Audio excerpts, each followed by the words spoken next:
here we are in Blakemore's. I mean, it's a business that some of the audience may not have heard of, but actually a family business, set up over 150 years ago, as I understand, and actually employs 8,000 people with a turnover of over £1 billion. So you're not a small family business, are you? I think we probably like to think we are. Definitely in culture, I'd say we've still got that small kind of family business mentality. But no, in terms of operation and aspiration and how we conduct ourselves, we operate to the same line as, some of the largest organisations in the company. That's where the kind of the excellence, striving for excellence, and our ambitious kind of growth plans come in. But certainly in terms of culture, it's very similar to how we were. So yeah, it depends which way you look at it. So this is AF Blakemore's, and you are Caoire Blakemore. You're fourth generation in the family. Yeah, fourth. Fourth generation. I mean, how is it to you to be born into a family business in this way? Did you have a sense that you were always going to work here? No, definitely not. No, it was almost not actively discouraged. There was definitely no pressure. And it wasn't really ever pressed upon us. We kind of grew up around the organisation because we would, when we take retailers away on a conference, that would become our family holiday. And so you grow up around the organisation. Dad has always been a good negotiator, so negotiating pocket money with him was pretty tough. So we were in here as young as we could be, trying to earn a bit more pocket money. So that mentality of kind of keeping our feet on the ground was really important in, I think, bringing us up. But also finding our own way was really important because it has to be a choice that we want to make, and that's how we will bring our children up as well. So I actually really wanted to be a marine biologist, and that's the way I went for a really long time. But I just found myself sucked in by the family business, by the people, the culture, and just the exciting challenge of the food industry. So definitely not put on us. Was purposeful. Well, it wasn't purposeful at the time. We kind of found ourselves being sucked into it, but definitely now it's purposeful. Well, you got something sucked you in. I'm curious about that. I mean, in another interview, we've actually interviewed your dad, as you know, Peter Blakemore, and he spoke about what matters to him in this business. Be really interested to hear from you. Something sucked you in that was meaningful to you. I mean, could you talk about that? What rather than going down the marine biologist path, here you are as a director in this business. What motivated that shift? Good question, because I think about this a lot, because I think as you go through life and you change roles or the industry changes, the one thing that doesn't change is us leaving the business. Not out of obligation, out of want to stay in the business. And so I think it's really important to stay core and stay connected as to why we're in the business. And so what sucked me in originally, and the reason why I stay in a potentially slightly different but of two halves, is to start off with, it's very protective. So you see the people around a business who have put their all into growing Blakemore's to what it is. We're a family business. We don't take money out of the business for a luxurious lifestyle, or we get to reinvest everything back in, and that's really important to the people that work in the business. So for us as shareholders, we feel quite protective over wanting to keep our independence for those people. So it's quite humbling whenever you see people having put a lot of their career, or whenever you see how hard Dad has worked to build a business. It's kind of we see ourselves as custodians, and that's quite grounding and purposeful. And then the other side of it is I think that there's something to the food industry that isn't necessarily to Blakemore's, that's just quite addictive, especially if you love food like I do. It's just constantly evolving. It's fast paced. It's just really enjoyable, and the teams that work around us are really enjoyable to work with. So I enjoy it, and I want to protect it for the long run. I mean, that protective side really came out when speaking to your dad. And what I hear in it is it's like a line that runs through you as a family, is that you really are motivated by what this business can do for the people who work here or the people in the community around you. Is that something that really, am I right in that it's really core to you? Definitely, without doubt. And that's why in my most recent role that I'm in now, I oversee our responsible business element of it as well. So I get to make sure that we're really dialing up the impact that we have internally to colleagues, but also externally in the community.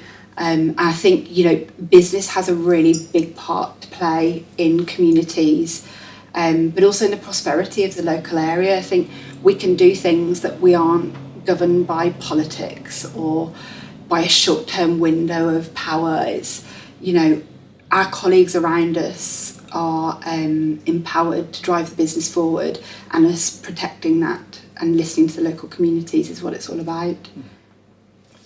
So Caoire, I think one of the things that businesses are really starting to grapple with is how to engage with a different philosophy of business, where for many, many decades there's been this primacy of the shareholders model. So leaders have seen their only responsibility in sort of maximising the profitability of that company.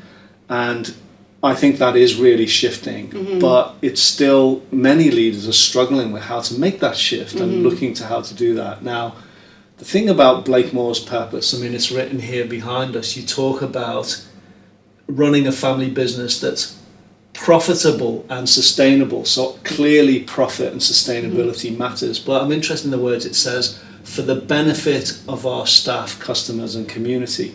So it really, you do have a multi-stakeholder model here, don't you, running in Blakemore's? Yeah. What does it take to create a business that is genuinely multi-stakeholder and not just for profit? What does it take to do that?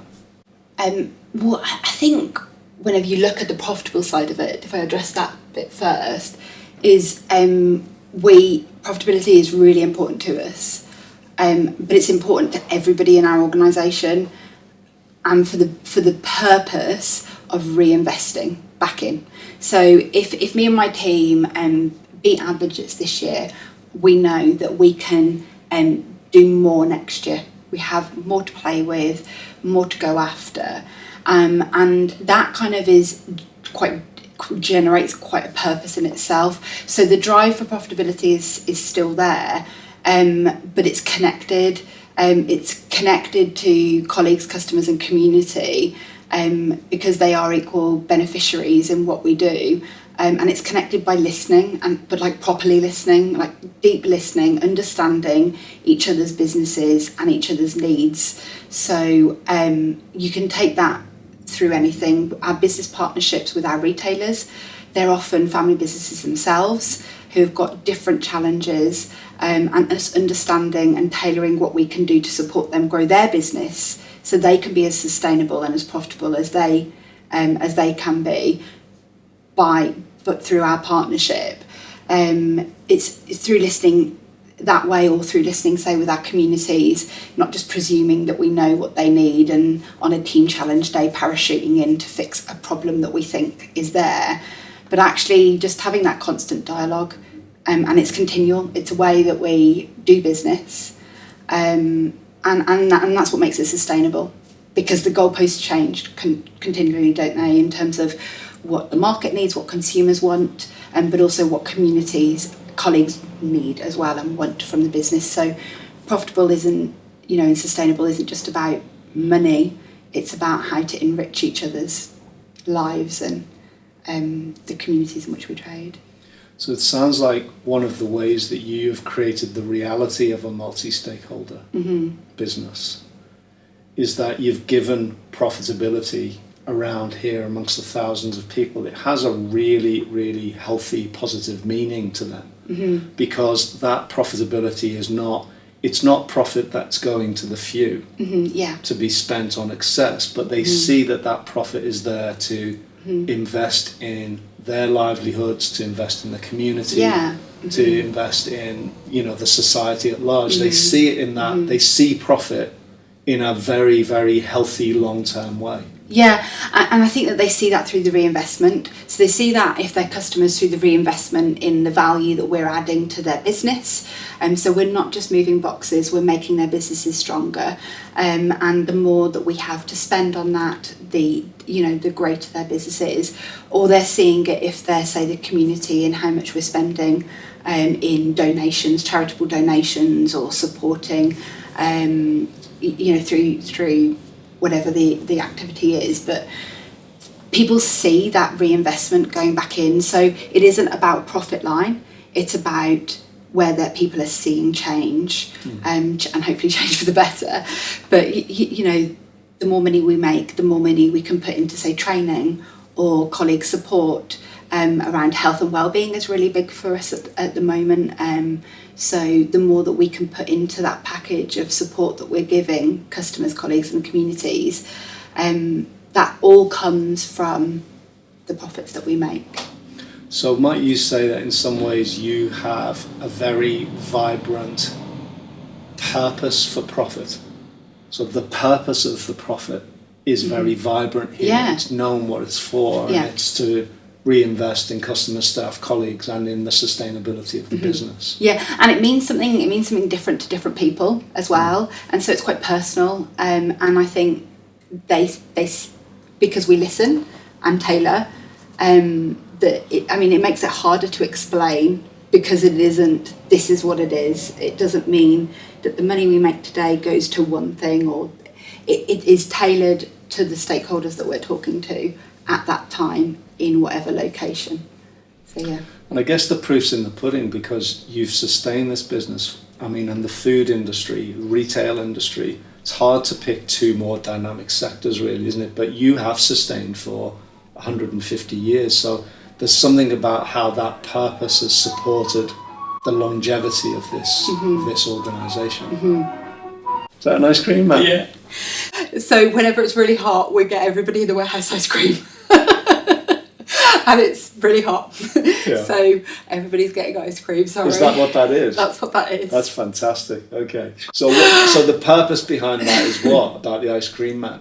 What's the purpose behind that? Well, it's hopefully as simple as making everybody's conditions a bit nicer today. We're in such warm weather. They've got a really manual job in a place where there's no air conditioning. Everybody's going to be a little bit cooler, have a bit of a sugar rush. Well, it's very human. I mean, I'm glad. I think we should keep the ice cream van in. It's like there it is. Great. I think you've got to look at things like that though, because it isn't really. You can't look at a business in a 12-month, 13 period accounts, and for things to be communicated out once a year, or actions to happen once a year. It's how you live day in, day out, and what you do, and that's what people see, and that's how they connect to the purpose of the business being here. How is their day changed by coming to work and on a hot day having an ice cream or not? Yeah, that's very different from, I do see still some tendency in businesses to think that the work of purpose is to create this nice statement that goes on a nice wall. Like you've got the nice wall and you've got the statement, fine. But what you're saying is how you bring that to life and animate it is a daily thing, and people need to see it demonstrated. Am I getting you? Yeah. And I don't even think we're that purposeful in terms of thinking strategically about what is it we're going to do today. It's a genuine drive there, is that as a family, this business, we are very privileged to have this business. It isn't for the benefit of us as individuals. It's a benefit for the customers who have traded with us for the whole of their family's business, and for the colleagues that have put their entire careers into our business, or just part of their career, but their hard work into building it, is that that's something that's really humbling. and therefore it's something that we try not to take for granted and think about on a daily basis. That's what informs that sense of, you called it protection, but another way I hear it is there's a real sense of stewardship. Yeah, absolutely. Yeah, it's about protecting it for future generations, and I don't mean future generations as in my children. I mean future generations of people employed by the company and future generations in the community of people that we're supporting. One of the features of purpose, or sometimes the phrase higher purpose or elevated purpose, is that it's directed to the benefit of something greater than yourself. I mean, you really live that here, don't you? It's not for the benefit of you, Caoire. It's not for the benefit of your family. It's really genuinely for the benefit of, it's quite a wide outreach, isn't it? It reaches out. Yeah, well, it's taking the different domains of leadership as well, in terms of it balances it for everybody, because there's no I at the centre of it. So yeah, it's about thinking about everybody as in our purpose. And that's kind of, it's something that we feel very protective about, and it drives, but it also it drives things whenever you have tough days, because everybody has tough days, and it drives you through the tough decisions, because if we're making a decision with that purpose at the core, then it's the right decision. Can you give examples of the kind of things the kind of struggles you have, or the sacrifices that you make, and how purpose plays a role in supporting that? On a personal level, or on a business level, whichever comes to mind.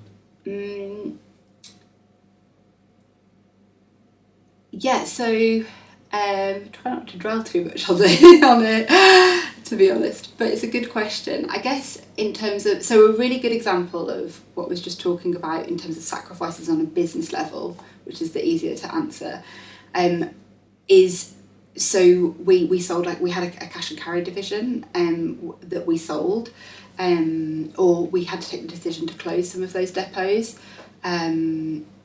quite a few years ago now, but that was a very difficult decision. Our business started off in cash and carries, so you've got that whole sentimental, emotional connection to it.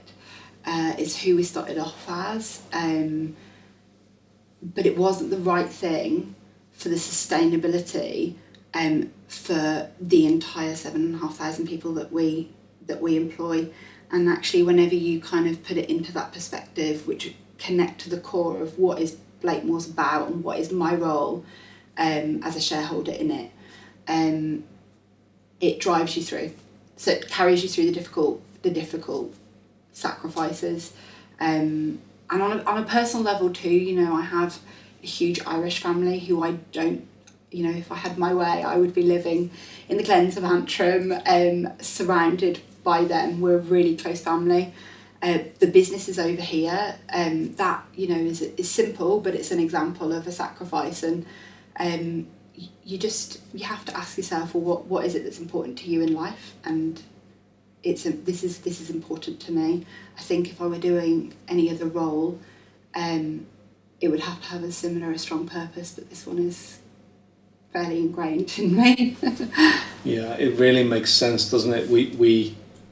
We sacrifice things clearly, very, I can feel the emotion of it. About, if you were just serving yourself or your own interests, you'd be living in Ireland, close to that family, you're very close to them, but you forego that, you sacrifice that. And in order to do that, you need to have something that's bigger than that, don't you? Yeah. Something that has more meaning and more energy in it. And that's how purpose works, isn't it? It has sufficient meaning to carry you through the sacrifice and the hardship. It creates that fire to get you up and get you out whenever things are tough or when you're dragging your feet. And we try and connect colleagues with that throughout our organisation as well. So when we're teaching about the power of purpose within Blakemore's, it's, you could be dragging yourself along to a meeting that you really don't want to go to. But if you have a purpose and you connect to it, it isn't a waste of time, or it isn't on somebody else's agenda. You have an agenda that is yours, that you can connect to, that carries you through. And that fire just gets you in the right place to have a more open-minded, purposeful, meaningful conversation. So yeah, it's something that I use personally. It's something we try and connect with people with it through the organisation as well. So is what you're saying that one of the effects or the benefits of connecting to a purpose is that it creates a fire inside you, and you're so committed to that round here is that you train everyone in Blakemore's to tap into their own fire, to say. Yeah, we do. Yeah, and we're also looking with Mind at Work at looking at how we can support the community in that as well. So one of the big challenges that Wolverhampton has is 18 to 24-year-old unemployment. It's partly post-COVID, it's partly to do with generational unemployment, but the numbers of unemployment in the West Midlands are the highest that they've been, and they're one of the highest in the UK. So allowing looking at what we do within Blakemore's for our leadership team and how we connect them to purpose, to be more efficient and meaningful in what they're doing and bought into, so that they've got that fire in their belly, is that using those same principles to then teach young people what that purpose is as well, because I think that somewhere it's been lost, and it's really easy to go along and do the thing that you should do, or the thing that you've been told to do, or the thing that you think that your mind is telling you need to do, but they're all false purposes. They're not going to drive you for long. So yeah, it's something we absolutely teach within Blakemore's, but it's something that we're exploring about how we support the wider community in as well. So you're onto something here about the energy that a real deep purpose creates, and distinguishing that from what you call false purposes, where you're acting out of what you think you should do or what you're told to do. That, you said, that doesn't get you very far, doesn't carry you along. So you're actually creating an organisation here that is seeking to be purposeful, i.e. to say it's seeking to give people a way of tapping into their fire. Yeah. So, for example, we have a really large network of store managers, and we've got a Phil Potts coffee chain, sandwich chain, and it's about making sure that they are connected with their purposes, and that will be really individual to them, and it will go back to something as similar as, I want to carry the family's business on. They will have something that motivates them that probably isn't anything to do with Blakemore's, but it becomes contextual for why working within Blakemore's is important to them, and it gives them that fuel to show up, and to want the business to prosper, to want themselves to prosper, and to want their teams to prosper as well. So getting them to connect that and understand what it is that really drives themselves is really important, because without that, it isn't sustainable. They're only going to be working on our agenda for so long, or they're only going to be working, it isn't going to carry them, and it's not going to carry their team, and it's not going to carry the business. So making it individual, understanding what it is that is the core of that's driving everybody is really important, even if it comes from a place that doesn't actually involve Blakemores, until you connect it to why they're doing that. So one of the things that's interesting about purpose is it's got different elements to it, doesn't it? So there's the purpose of the company behind us, which sometimes we call big P, big purpose. And then there's this that you're talking about, which is that kind of purposeful, very individual. What's motivating me to come to this meeting, or what's motivating me in my career? What relationship do you see, if any, do you see between the purpose statement or the company purpose and individual purpose? Or how do you go about connecting those things in a real way? So just to understand the question, how do we connect business purpose, which is a big kind of strategic, do you mean a strategic big P that is the businesses? Yeah. with an individual's either their functional or topical kind of purpose. Because you've got one business purpose, right? Yeah. You've got 7,500 individual purposes. Yeah. In fact, and they're moving all the time, because you might have a purpose for this conversation now and then a different purpose for that meeting. How do you connect those different elements of purpose together? Or?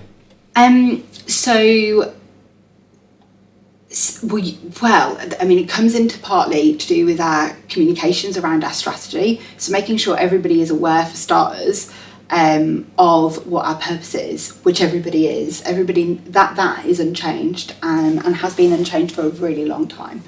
So what is our business purpose? Because that's our shared goal. So that's really important to start off with.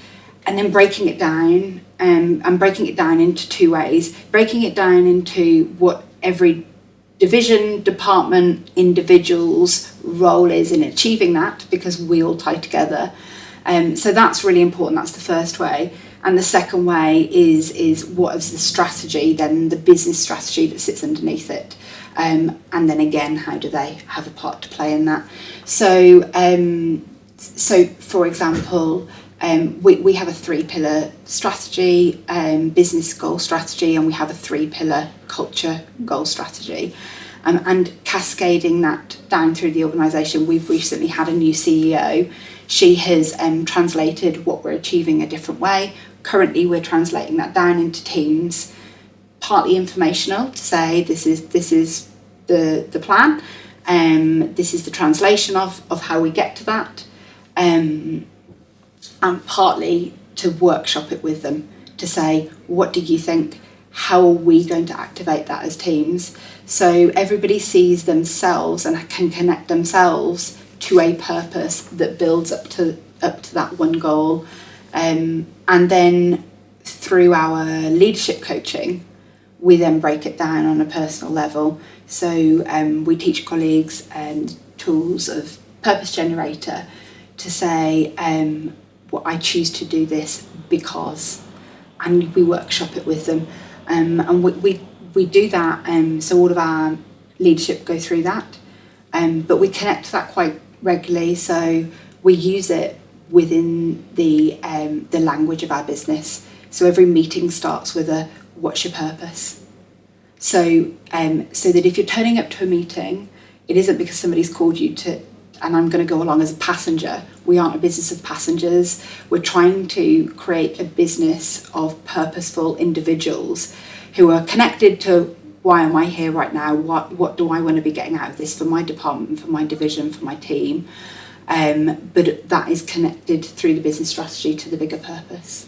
So what I'm hearing, Caoire, is that in this business, you really operationalize purpose in many, many different ways. From the big P, company of the purpose, that's really broken down and translated into strategic pillars, cultural pillars, how you as a department or a division contribute to that purpose. So it's sort of top down, but you're not content with that. Also sort of from the bottom up, you're training people in how to generate their purpose and how to bring themselves to meetings, not as passengers, but really connected to why they're here and what matters to them. So you even have got it operationalized to the way meetings start, so that it hits a purposeful note right at the start. People know why they're there and what their contribution is. Yeah, it's really basic, but that one thing, to put it into the start of every meeting, in a form of a check-in, is the most important part of how we roll purpose out across our organisation. Because it isn't just asking people to do it on their own, it's setting the tone that we're all going to do this. It also sometimes, at times, it makes us realise if we're working to cross purposes. So we're going to connect as a team at the start of a meeting, what is everybody working towards? Because if it doesn't align up at the start of the meeting, then we've got problems. Let's not get an hour into something before we realise that actually there's a challenge there. My purpose is that, somebody else's purpose is there. Yeah, absolutely. And in most businesses, as you say, that actually doesn't get discovered until quite a way into. Yeah. And that's a lot of inefficiency, isn't it? Yeah, absolutely, yeah. It's a lot of inefficiencies when you've got those cross purposes. There's a huge amount of inefficiencies. So it's connecting people because they know they're going to have to check in. So they're thinking about, well, what is it I'm going to go along to this meeting? How am I going to turn up? What is my attitude? I'm going to choose how to turn up to that meeting. And it might just be, I don't actually really know why I'm being called along to this meeting, but I'm going to be open-minded about it because that is purposeful in itself, having the purpose to learn and to listen, rather than just kind of sitting and waiting for it to pass by. I mean, to me, it's very inspiring. Listen to how you operationalize purpose across, so many different people and different locations. There may be people listening to this thinking, wow, they really put a lot of effort into bringing purpose to life here. And just in a nutshell, what would you say are the main benefits? Why do you put all this energy into purpose? What are the main benefits that you get from being purposeful here in Blakemore? There are a couple. The main benefits of being purposeful is just as simple as it makes it more enjoyable for starters. So it gets rid of the frustrations. So I am connected to what I'm doing, and I'm connected to why I'm here. So that on a really simple level, it makes the business way more efficient, and it makes the communication and the openness and the honesty, which are our values, but it just makes it there all the time, for everybody. So we're working together as a team. We're communicating better, if we're just straight talking, and it's within our culture to be able to start a meeting off by asking for what you want out of that meeting. It saves a lot of time. So it just makes things a bit more enjoyable, and it deals, I think it really helps steady the ship when things aren't as nice as well. So over the last couple of years, we've had COVID, the supply chain crisis, we've had Ukraine and the pressures that came with that, we've got the cost of living crisis. Our teams have had to work really, really hard, and actually if they are working to something that is bigger than just to get us through this really hard time or this really not so enjoyable moment, it just connects everybody and it pulls us together, creates a really connected culture that's just a bit more enjoyable when times aren't so enjoyable. I mean, just to play back, the words I'm hearing you say is it's more enjoyable, feel more connected, it's more efficient, helps collaboration. It really helps when times are hard to connect to what matters to you, to get you through. So in a sense, not your word, but certain resilience comes from it.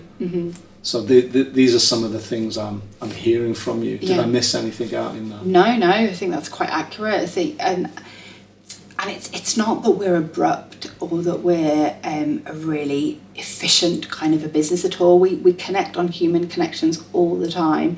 It just it has developed a culture of allowing people to ask for what they really need and to be clearer on it. So through that, you then get people thinking more about what it is they're trying to achieve and what are the questions we're trying to answer with this work, and what are the challenges we're trying to face into, and what are the solutions we need. So just so the listener can really get this, what you're telling us is that here in Blakemore, you actually take the time and make the investment to teach people how to generate their own purpose. You don't leave that to chance, you teach them that skill. Yeah, we do. And then you invite them at the start of business meetings to really get clear in sharing what their purpose is, getting clear about what they want and why they're here. You don't leave that to chance, you really build that into the way operation works here. Yeah, we do. So everybody goes through a Leading the Blakemore Way 2-day training course, where we talk about state and we then translate that into getting really purposeful. So that it's everybody from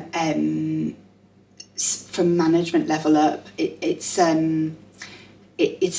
not just store managers, but say our food to go managers, our Subway managers, our everybody up goes through this program, but then it comes to life whenever then they're in the business, and they're hearing terminology such as let's check in, what's your purpose for today? So we take the time to teach them the tools, we coach it, we back it up by e-learning, we have a digital handbook that everybody has access to, it's there ingrained in our culture. I think if you were to parachute it in and to send everybody on a training course and it weren't fully embedded, and there is far more we can do, we're not perfect at all, there's far more we can do to get it embedded in our business, but it's not the kind of thing, because it is so meaningful and you're asking people to connect on a personal level with why it is they're doing what they're doing, is that it is a habit that takes a while to build. So coaching is really crucial, mentoring, and providing people with to go back to gain clarity on what it is that we've taught them. So the effort is not just sending people on a training course, it's really embedding it into the business, so that what they learn there is actually experienced when they're in the fabric of how you do business around here. Yeah. Caoire, can I ask you, because we're here talking about purpose and we're using it quite freely, it can often be a sort of simple but quite difficult question, is how do you define purpose? How do I define purpose? Probably not as eloquent as it could be or as beautiful as it could be, but it's for me, purpose is the motivation, the reason, the why that sits behind what I'm doing at any given time. So really adaptable in that sense. Part of your definition is any given time. So like here and now, at this given time, or when you leave here and go to a meeting, or when you're back home in your family life. Is purpose present for you at any given time? It's there. It gives you the chance to connect to what matters to you. Should be. Should be. I am only human, but if I'm on purpose, then definitely. As a mum of two little kids, as a director in the business with my role in the business, my department, my team, and as a shareholder, they're different hats that I wear at different times, and actually connecting to purpose really helps with sorting out the chaos that all of that brings. So don't get it right all the time, but being purposeful is definitely something I think about more than I think about anything. Wow, okay.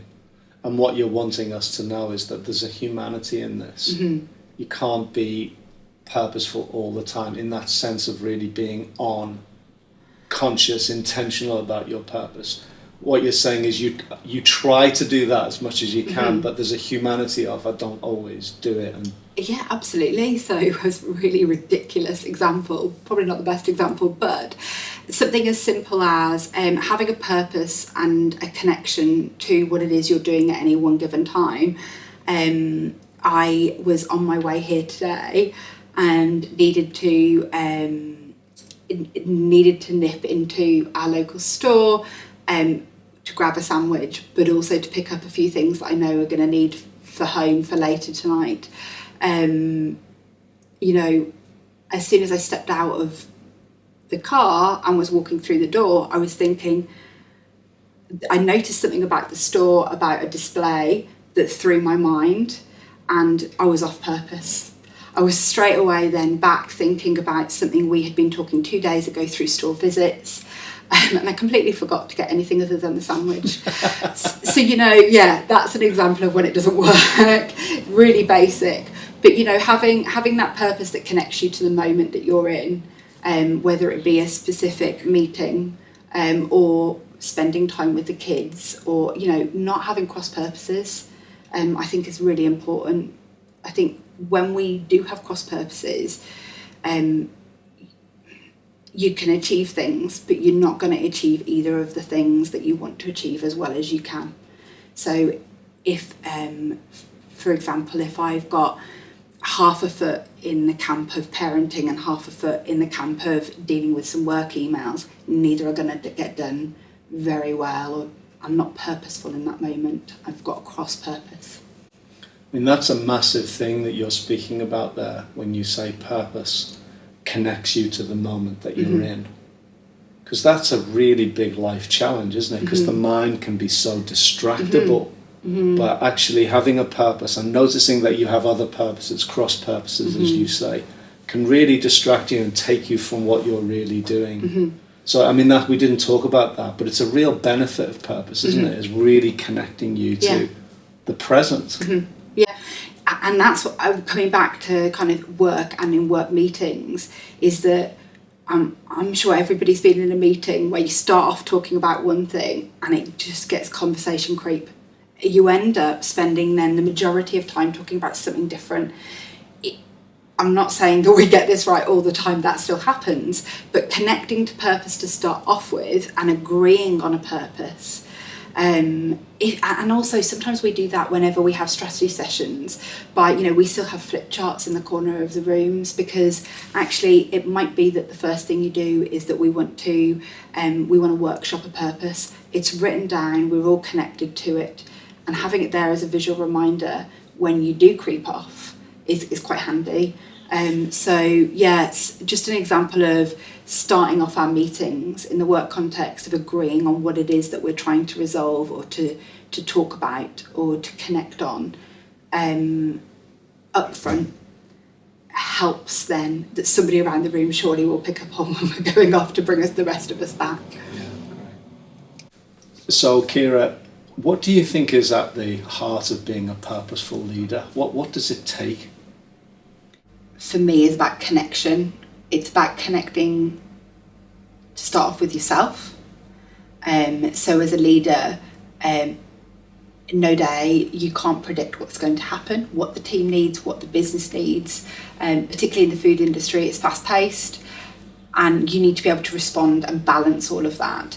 But connecting yourself to purpose, connecting your team to their purpose, and all of you collaboratively connecting to the business purpose, and just staying connected to that is really, really at the heart of it. It sounds quite simple, but just being really mindful of it, really conscious to be purposeful about being on purpose, so that you're balancing the needs of yourself, others, and the business at all times.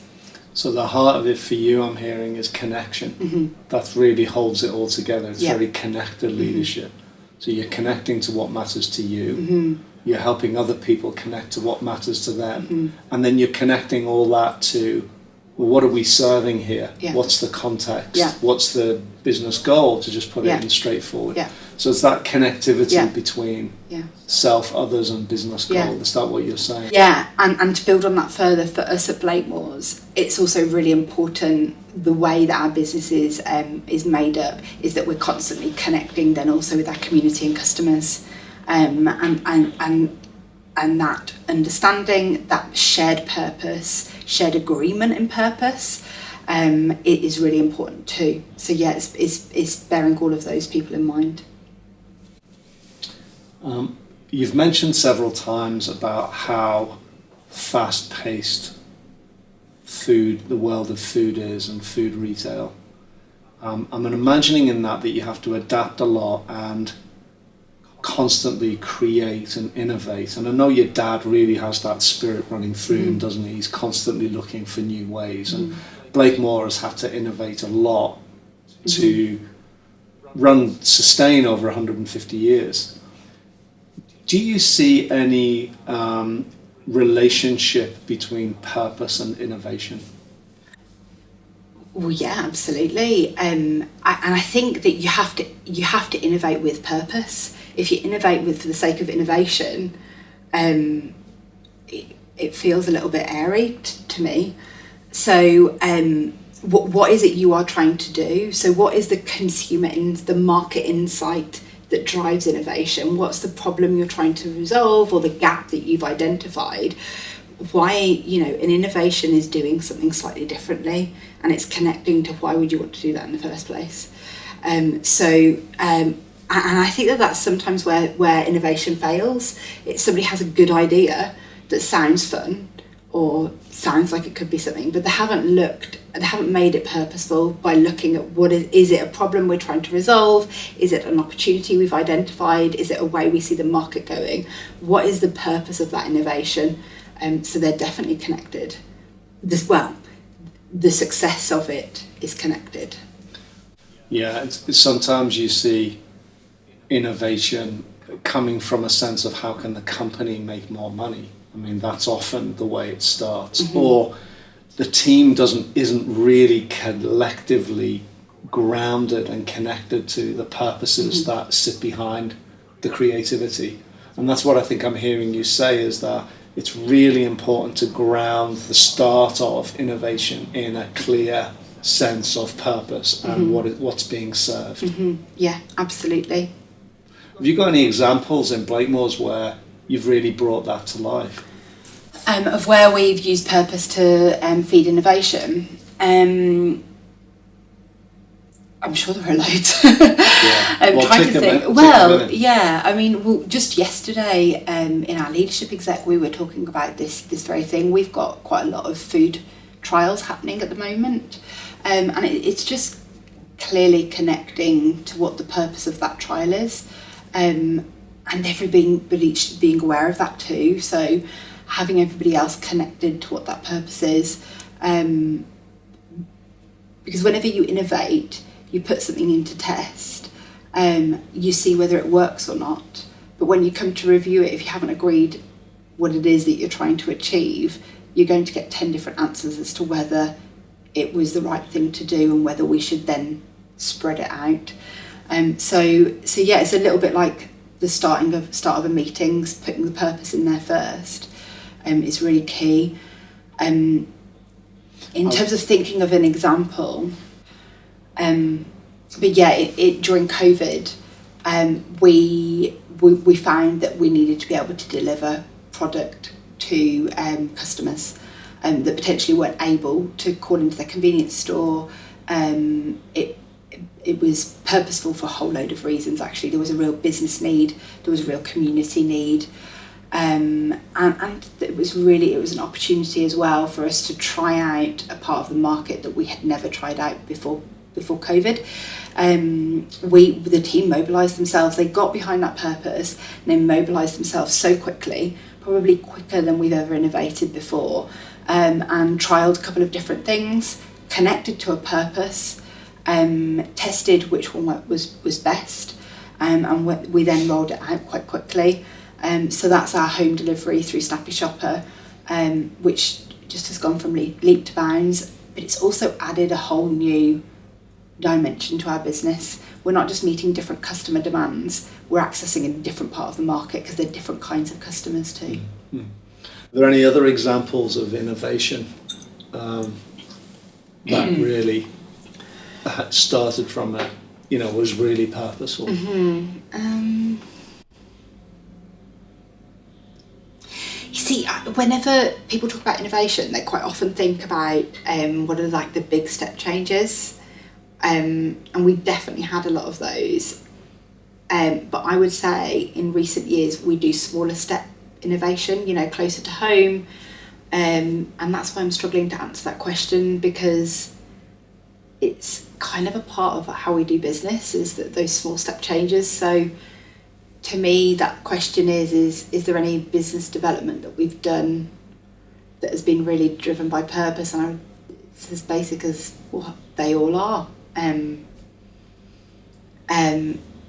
I remember years ago before, our group marketing director, a lady called Sarah Ellis, has really changed how we look at customer insight, and when we innovate, and it's talking about, don't look at marketing at the end when you've got product. It's start off with the marketing, start off with the customer insight, which is basically saying start off with the purpose.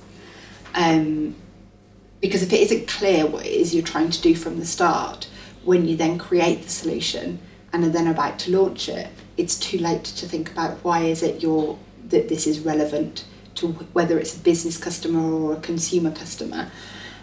So that's an example of how purpose really works for us, but we bring it into how we do business a lot. Well, what I hear in that is one of the dimensions of purpose is it's in service of something bigger than yourself. Mm-hmm. In this business, part of that is your customers, isn't it? Mm-hmm. So it sounds like you, as a way of doing business around here, start off with getting really clear about what's the service that we're providing to others, what's the benefit to them, rooting innovation in that, and then moving from there into the yes, okay, well, how do we now serve that? Let's put the creativity into that. Mm-hmm. Yeah, absolutely. There are constantly challenges that the food industry throws at you, whether it's a supply chain challenge or a actual food industry kind of a market change challenge, and starting off with being really clear about what it is we're trying to achieve, and then how do we resolve it. It also disconnects you from a weaker purpose of we have to do something. Like, it's really meaningful because it then connects back up to our business purpose, rather than well, so and so competitor is doing that, so we therefore have to do it. It's almost not. It's considering competitors at a later date because it's starting off with the consumer or the customer, putting the customer at the heart of everything that we do. And then at some point benchmarking and understanding what the market's doing. But yeah, it's being really purposeful about what we're trying to do. I think part of that comes with where we are in our industry. So we are a family business that, yes, we're a big business, but we are quite small compared to the players that are also in the food industry. And they quite often are owned by multinational. They're not British owned companies, they're owned by investors. They've quite often got quite a large source of income. We do have to be selective over where we decide to reinvest. So being really clear about that helps us make the right prioritisation as a business of where we're going to move to. And it also brings everybody on board, because there's nothing worse than being told this is what we're going to do and not really appreciating why, or being told that you can't do what you want your department to do. But if everybody understands it in the context of the higher purpose, our business purpose, the market purpose, then it brings everybody along with us. What do you think is the role of a HR function in supporting a purposeful organisation? Our HR team holds our learning and development team, who look after the Leading the Blakemore Way programme. So that's where we introduce purposeful leadership. So they're at the start of it, but they're also at the end of it too, because our HR team also look after our growth conversations, our PDRs, and it comes back round. So it's how we set colleagues up to be purposeful and successful, but it's also how they score us and we feed back to them on their development areas as to whether they are doing that or not. So I think it starts and ends with HR. I also think that they can set the tempo across the business. So when we're doing any strategic work, when we're building in any new programs into our business, our ways of working programs, connecting to that and to the learning and to keeping the same terminology going is quite important. And that isn't something that happens overnight. I mean, we've been working this way since 2007, 2009, I think we first connected with Mind at Work, and we're not perfect as an organisation. It's something you have to keep working at. So what I'm hearing from you is that you see the role of HR as quite pivotal in a purposeful organisation. One is holding the learning and development side of it and really training people, giving them the capability to be purposeful. And then the other, you call it getting into, on the performance development side, getting into what you call growth conversations here. Now, how do they work and how do they have you amended them? Are they different from the way, you know, normal performance conversations happened? How would you describe that? Well, having only ever really worked for Blakemore, so it's quite hard for me to take a barometer to what we do compared. Well, but maybe obviously, let me ask the question a different way. Yeah. Then. Just while you're thinking of that, the one thing I would add is the role our HR team play, or you know, the learning and development team particularly, play in a purposeful organisation, is that they provide the support and the learning to start off with. They own the tempo to make sure it's consistently there, and that's through how we do business, purposeful meetings. It's how we do strategy, bringing in purposeful meetings, for example. Just repeating myself there, sorry, but it's how we hold our strategy in terms of how we connect together, how we problem solve, and so on. But then they also hold everybody's feet to the fire. So they're providing the support to start off with, creating the tempo, and making sure they're almost then the sense check to check in with everybody that we are doing what we said we would do. How do you do performance reviews here in Blakemore's? So we have just moved to a framework that we call Growth Conversations, and the reason for that is that one of our values is about growing together. So going back to the purpose of Blakemore's, it isn't just somewhere where people turn up to work, do their hours to the best of their ability and leave. We want people to, if they want to be able to grow by us developing their skills. So the Growth Conversations is reflective of that. It's a two-way street. So that's the purpose of having those conversations to start off with. It isn't just about us giving somebody our opinion about them. It's two ways. It's an ability, it's a forum for them to ask for what they want. So we set them up with that clear purpose, and we break them down into a whole different set of criteria that bring our values into it, that ask for evidence, and we look at, we ground ourselves in business purpose, but also that what comes down from that big purpose in the strategy. So that comes into play in all of our growth conversations too. I'm imagining that it's got an element in it of both a review of the outcomes that people deliver, but also the way they do it, whether they're being purposeful, whether they're living the values. Is that correct? That it holds both of those things? Yeah, it does. And just to widen that out as well, it's what we do and how we do it, definitely. And how we do it is about being purposeful. It's also about being inclusive. It's also it's making sure that that culture, the tone that we set within the communities that we create at work, the teams that we have, that is in the right place as well. And that we're doing things responsibly. So back to the kind of being profitable and sustainable for colleagues, customers and communities, there's also an element of responsible business in there in terms of what are people doing towards the environment, towards our community. So it's a very holistic view that we talk to people about in growth conversations. Your current role, Caoire, is Responsible Business Director. Can you talk to us about what the purpose of that role is and how, what activities you're getting into and why? Yeah.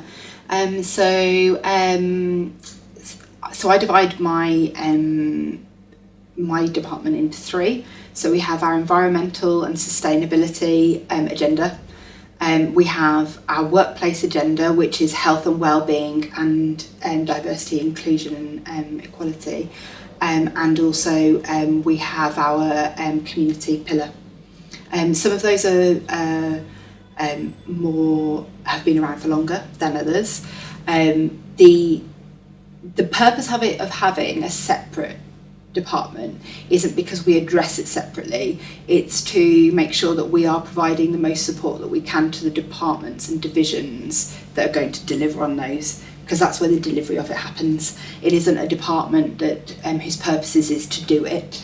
It's to provide support and direction and also purpose. So that if I'm a depot GM or a store manager, my purpose isn't just about my business purpose, it's about bringing in those other stakeholders as well. So we are kind of helping to set that purpose.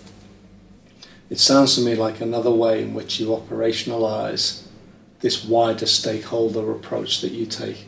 So, as you were saying earlier, profit really matters here, but it's also connected to investment in staff, customers and community. Mm-hmm. It's that constant flywheel that you mm-hmm. work mm-hmm. to bring that philosophy to life. Yeah, and it is already very, I mean, for some departments and some of those pillars I don't have to do very much at all because it is so there ingrained in our culture. So our retail stores have raised £5 million for the NSPCC over the last 18 years. They are part of their teams. They're very purposeful in how they come together as teams to have a bit of fun and to engage with their local community. So yes, in places a very easy role to do because it's ingrained in our culture. But that comes down from business purpose. It absolutely starts at the whole point of Blakemore's. We aren't here to raise a load of money for a family who have there's no luxury lifestyle in the Mediterranean for me, unfortunately. But it connects back to business purpose, which is genuinely about being here for our colleagues, customers and communities. That's how we recruit people. It's how we like PDR people, and therefore the people in our organisation are bought into that purpose. So them doing that as part of their role is just second nature. It's another way you operationalise it is that you attract talent here who actually do connect to that mm-hmm. big P mm-hmm. company purpose. Yeah.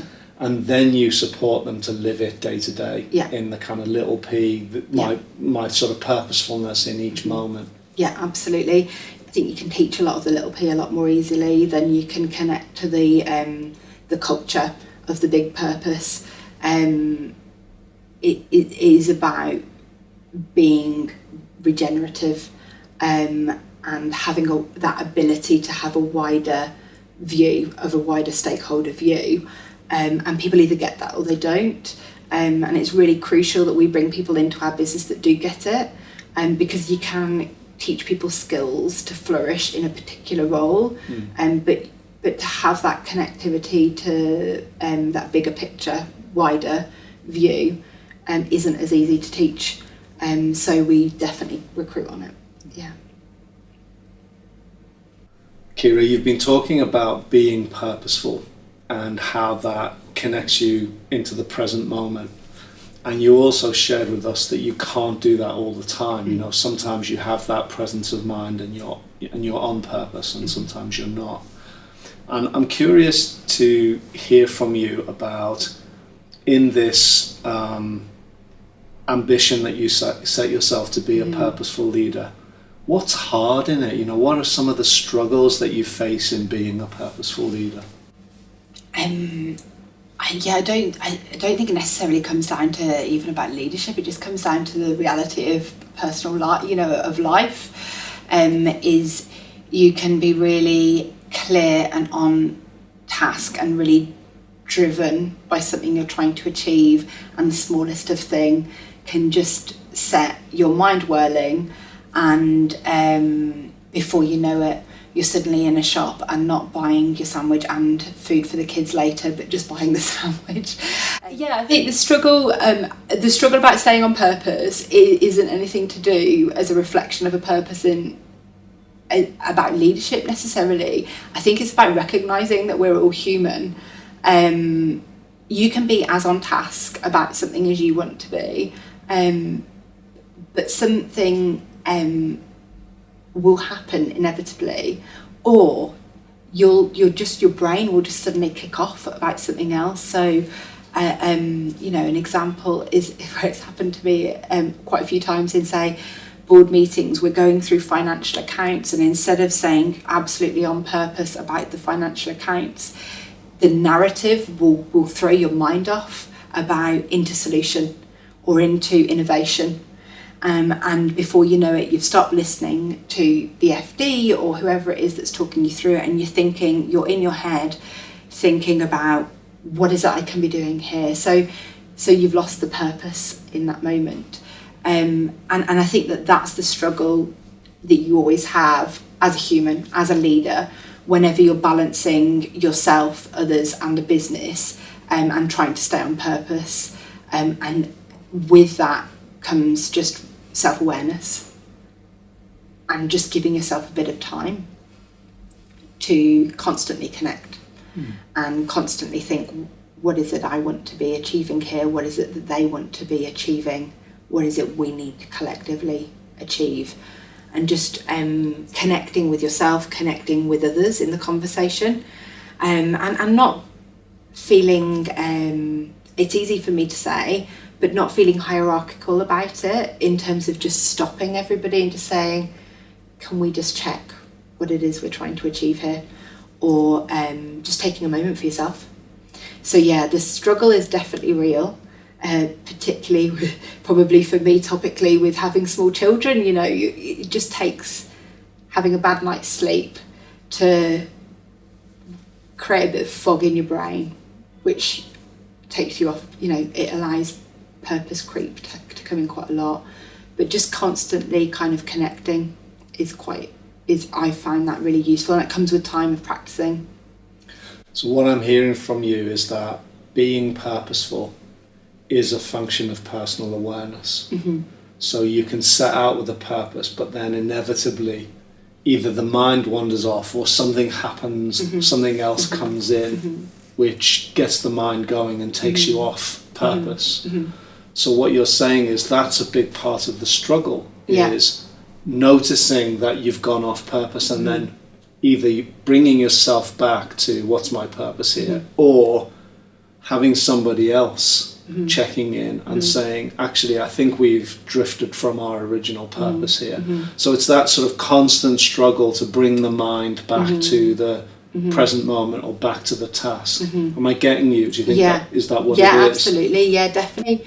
Just being aware of where it is that you tend to, because we're all individuals and we all have different ways of how we react, but being aware of how I react and what I can look out for is really helpful in me noticing when I go off task. But also working collaboratively with team members, and that's partly to do with, I work with my family, so it makes it easier. We know each other really well. But within my department, my team, they aren't my family. Understanding what drives each other and where we're likely to kind of go off purpose, and to support each other in that too. So that openness of conversation and the purpose of having a purpose, or everybody being behind it, which is about normalising the terminology, what it is we're trying to achieve through being purposeful, just creates that supportive environment for when the human element does kick in. One of the things I notice about business leaders is they're very trained to put their attention on the task or solving the problem, and not so well trained at putting their attention on themselves and whether they're connected to a purpose or where their attention has gone actually. So I think part of what you're speaking about here, about the struggle of being purpose, is training the mind to not just be focused on the outer task, but training the mind to notice what's happening inside, in the inner realm. Yeah. And I really hear that strongly for you. That's the struggle, is that you need to have some self-awareness of am I on purpose, or do I know why I'm here or in this moment, or am I distracted? Have I got off into that other thought or that other set of thoughts? It really takes leaders, I'm hearing from you, to train themselves to give some of their attention out to the task, but also to have some attention back here for what's going on inside themselves. Yeah, and to build on that, I think it isn't just about being on task and purposeful yourself and connected to yourself, it's about also being really honest with yourself about what your purpose is, because you can have purpose, but it can be a very limited purpose. So my purpose in a meeting is to finish this meeting on time is not a very good purpose to have, because a meeting is a conversation, it's a collaboration. What is the point of going into that with the purpose of I need to get out of here by a certain time? Because what it does is it only allows you to half listen, because half of your listening is on the clock or is on something else. So I think actually being really, it's about being purposeful, but being aware of what your purpose is and how it links back to that bigger P purpose. But also as well, part of being purposeful is also, and leadership is about understanding when that purpose can change and being open-minded to it. Particularly if you're talking about when you're connecting with people, is that actually being open-minded and not being so stuck in your purpose that actually I'm not going to listen, or I'll listen, I'll understand, but I'm still not going to do anything with what you've told me, is about that ability to change purpose as well. What I'm hearing from you, Caoire, in speaking about purposeful leadership is two dimensions. One is really having the self-awareness to notice when you've got a limited purpose. Mm-hmm. So you might actually have a purpose, but it's quite limited, like finishing the meeting on time. It's not a very expansive purpose. So you need to train yourself to notice those limited purposes and connect to something that really speaks to the collaboration of the meeting and what the meeting is for. So that's one thing. Do I have you right with that? Yeah, absolutely. And then the second thing you're saying is also you can be connected to your purpose, but then not connected to other people. So that's the other awareness that's needed, is to actually tune into, actually there are other purposes present here for me to really listen to and attend to in this meeting. Yeah, and an example of that as well is we've been talking about innovation, is that, you know, if you have the purpose that we must try, we must test a chicken. Where am I going with this? We must test a chicken format, a fast food chicken format. If that is your purpose and you stay so firmly in that purpose that actually you lose the edge of innovation, which is actually about moving fast, trying things, being agile. You know, the market might change. So if you aren't careful, if you stay too much in purpose that doesn't look and isn't open-minded to what others, the business, the market, your community, your customers are telling you, then it actually can also be cross-purpose then too. Caoire, thanks so much for taking the time to share your experience of being a leader in this remarkable business. I'm really sure people will find it very inspiring to hear from you. No, really enjoyed chatting to you, so it's always a pleasure, never at all. Thanks, Aaron. Thanks, Caoire.